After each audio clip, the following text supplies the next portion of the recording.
Hey guys, what's going on? Mike the Caveman Kuhn here again from Paleo Primal Long Island and MikeTheCaveman.com. And today's question is, what is the best way to interpret blood work? Now, a lot of people, the doctors send them out to get blood work so they can test and see what's going on internally, right? From a biochemical and a physiological standpoint. The problem is, the way that we're currently interpreting that blood work isn't always the best. Those reference ranges that you'll see on that blood are set up by the individual labs. Now, those labs are using statistical models based on what is happening in the average population. Each lab sets them up differently. So when one test, you might come up as out of range, and the other one, you'll come up as normal. The problem with that is, best illustrated by a quote by Dr. Sarah Ballantyne, is that one of the biggest roadblocks we face today is that we as a society have forgotten what it feels like to be healthy.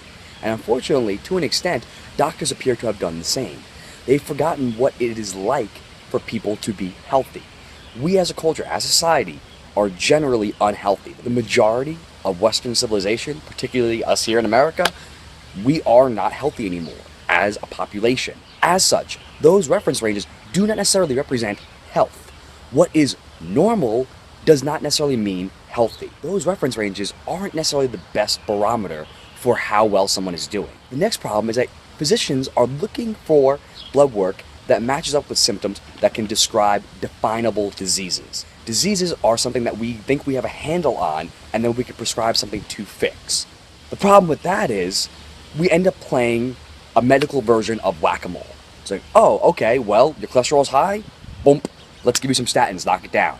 Oh, well, now your CoQ10's low. All right, well, take some CoQ10. Boom, knock that one down. Or let's say in the case of osteoporosis, oh, your calcium's low. Take some calcium. Bump. Well, now your vitamin D's got thrown off, so take some vitamin D. Bump. Well, the problem with that is now the vitamin D is depositing calcium where it doesn't belong, in the heart, in the kidney. Okay, well, take some vitamin K to make sure that's okay. Bump.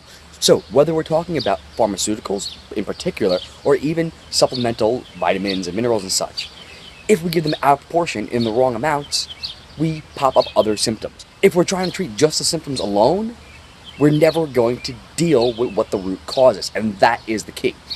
That is what the difference between pathological and functional blood testing is. So with pathological, doctors are looking for markers that will go along with the symptoms to put together a definable disease. The problem is, a lot of times, those markers may not be outside the range because those reference ranges are skewed, and the issues that are going to cause a disease may not have progressed enough to manifest as an actual disease yet. If you had a slow leak in your tire, would you rather just let that air just keep seeping on out, seeping on out, seeping on out, until eventually you get a blowout, or the tire just runs flat and you destroy your rims?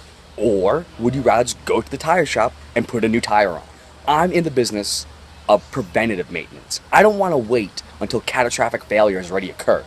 Deal with the steps ahead of time. That's where functional blood testing comes in. We're going to try and put together patterns based on dietary logs, as well as lifestyle factors and symptoms you have going on. You take that and combine it with reference ranges that are more realistic to what is healthy and what is not.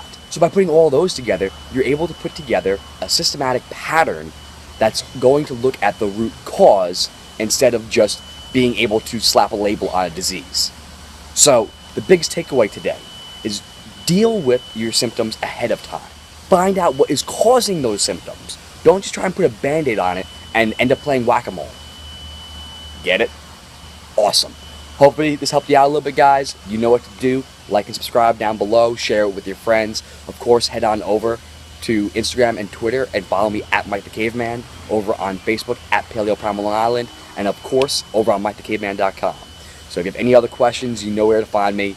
That being said, enjoy the rest of your day, and I'll see you tomorrow, guys.